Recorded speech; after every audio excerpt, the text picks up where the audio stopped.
नमस्कार विद्यार्थी मित्रों, आप सभी का स्वागत करते हैं मौर्य क्लासेस में।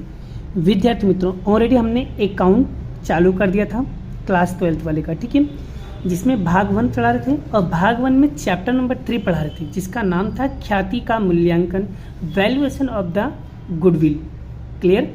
और बच्चों, मैंने ऑलरेडी पढ़ा, यहाँ पर आपको ख्याति की पद्धति के बारे में बताया था कि कितने मेथड हैं। तो जिसमें से बच्चों मैंने पहला मेथड तो ऑलरेडी पढ़ा दिया, औसत लाभ की पद्धति का मेथड मैंने ऑलरेडी पढ़ा दिया।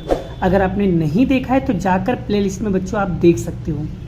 आज के लेक्चर में बच्चों आपको हम पढ़ाने वाले हैं भारित औसत लाभ की पद्धति।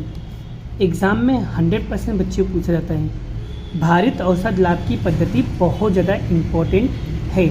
चलिए सबसे पहले हम बच्चों ये समझ लेते हैं कि भारित औसत लाभ को पहचानेंगे कैसे, और दूसरा मैं आपको यहाँ पर ये बताऊँगा कि इसमें कौन कौन से स्टेप्स हैं। ठीक है, तो चलिए देखते बच्चों। यहाँ पर मैंने सारा कुछ लिखा हुआ है और जिससे मैं आपको एक्सप्लेन कर पाऊँ। भारित औसत लाभ की विधि को हम पहले कैसे पहचानना है बच्चों, पहले ये पता कर लेते हैं। 2 कंडीशन में पड़ा, या तो बच्चों लाभ में क्या होगा, या तो लाभ में सतत कमी देखने को मिलेगा, या तो लाभ में सतत वृद्धि देखने को मिलेगा। तो समझ जाना हमें भारित औसत लाभ की पद्धति को अपनाना है। सर समझ में नहीं आए कोई बात नहीं, जब हम सवाल चलाएंगे तब आपको दोनों पहचान हम करवा देंगे। अगर सतत वृद्धि दिखाई दे रही है तो आपको भारित औसत लाभ की विधि कराना है, या सतत कमी दिखाई दे रही तो भी आपको भारित औसत लाभ की पद्धति को अपनाना रहेगा। और बच्चों इसे कितने स्टेप में सॉल्व करना है, इसे 3 स्टेप के अंदर सॉल्व करना है। कितने स्टेप में? 3 स्टेप में। चलिए मैं आपको बताता हूँ बच्चों। स्टेप नंबर 1 में आपको कोष्टक रेडी करना है। कितने कोष्टक? 4। कितने? 4। पहले का वर्ष, दूसरे में लाभ, तीसरे में भार, चौथे में भारित लाभ। तो ये 4 नाम आपको याद रखना मेरे प्यारे बच्चों। स्टेप नंबर 2 में आपको क्या करना है, स्टेप नंबर 2 में आपको यहाँ पर भारित औसत लाभ का सूत्र लिखना है। क्या सूत्र है? कुल भारित लाभ बटे में कुल भार। क्लियर। आगे बात करते बच्चों स्टेप नंबर 3। स्टेप नंबर 3 में बच्चों ख्याति, अगर ख्याति बोले निकालने के लिए तो ख्याति निकालने का, नहीं बोले तो नहीं निकालने का। क्लियर। तो भाई स्टेप नंबर 3 में निकालना है ख्याति, भारित औसत लाभ गुणे खरीदी का वर्ष। अगर आपको खरीदी का वर्ष नहीं दिया तो ख्याति निकालने की ज़रूरत नहीं है, बोलेगा तो भाई निकाल लेने का। क्लियर। तो आपको मिनिमम याद रखने का कि 3 स्टेप में सवाल को कंप्लीट करना रहेगा। क्लियर हो गया यहाँ तक? तो चलिए अब हम सवाल की शुरुआत करते हैं मेरे प्यारे बच्चों।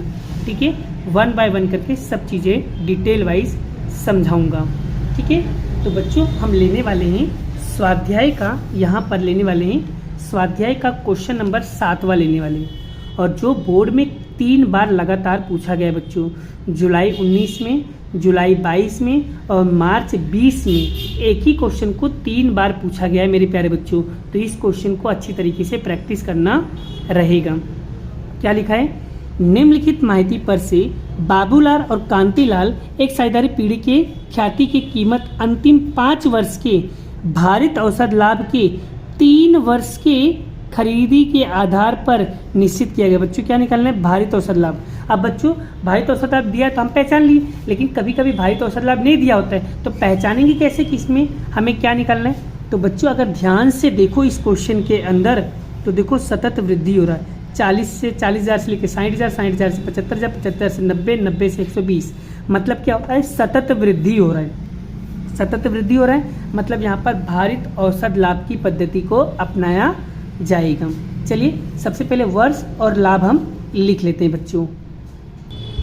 चलिए बच्चों यहाँ पर वर्ष और लाभ में लिख दिया। अब भार कैसे निकालोगे बच्चों? यहाँ पर देखो, भार देखो यहाँ पर कितने वर्ष दिया है? 1, 2, 3, 4, 5। तो इस तरीके लिख दो, 1, 2, 3, 4, 5। ये देखो भार बन गया। अब बच्चों भारित लाभ कैसे निकलेगा बच्चों? भार का गुणा हमें किसके साथ करना है बच्चों? लाभ के साथ करना रहेगा। लाभ और भाग का गुणा करोगे बच्चों, हमें क्या मिलेगा? भारित लाभ। तो 40,000 गुणे 1 करेंगे तो कितना मिलेगा बच्चों? 40,000। ये 60,000 गुणे 2 करोगे बच्चों, कितना मिलेगा? 1,20,000। फिर 75,000 गुणे 3 करोगे तो कितना मिलेगा बच्चों? 2,25,000। क्लियर हो गया?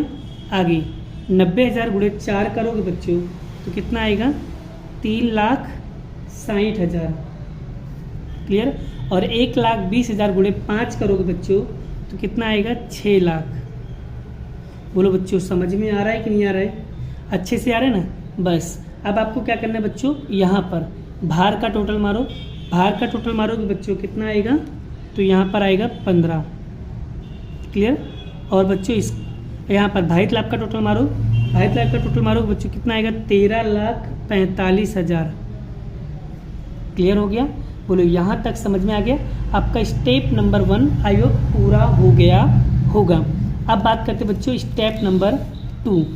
स्टेप नंबर 2 कैसे निकालेंगे बच्चों? भारित औसत लाभ बराबर कुल लाभ, कुल भारित लाभ बटे में कुल भार।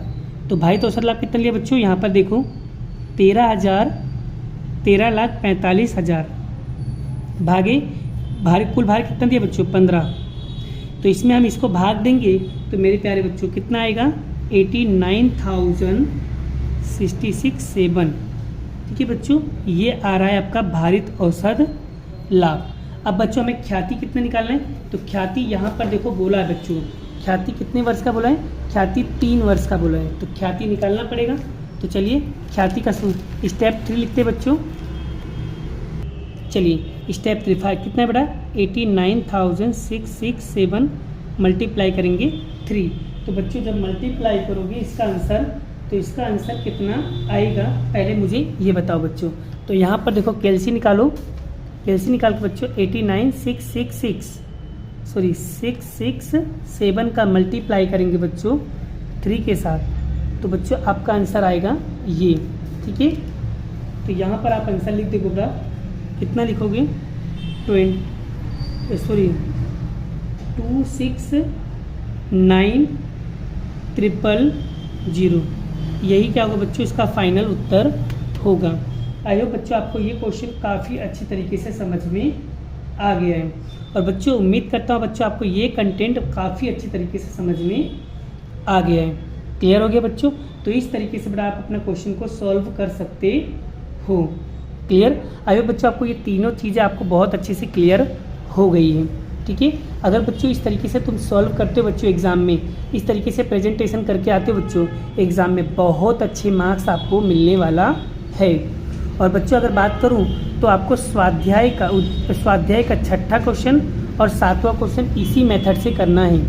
उसके बाद बच्चों उदाहरण नंबर 3 और उदाहरण नंबर 4 करना है। बच्चों कभी भी कोई भी सवालों की प्रैक्टिस करो ना, तो सबसे पहले आपको बच्चों उदाहरण नंबर 3 और उदाहरण नंबर 4 की आपको प्रैक्टिस करना होता है। क्लियर हो गया? तो आई होप बच्चों आपको ये अगर क्वेश्चन समझ में आ गया है तो वीडियो को एक लाइक कर देना है, शेयर करना है, चैनल पे पहली बार तो चैनल को सब्सक्राइब करना है।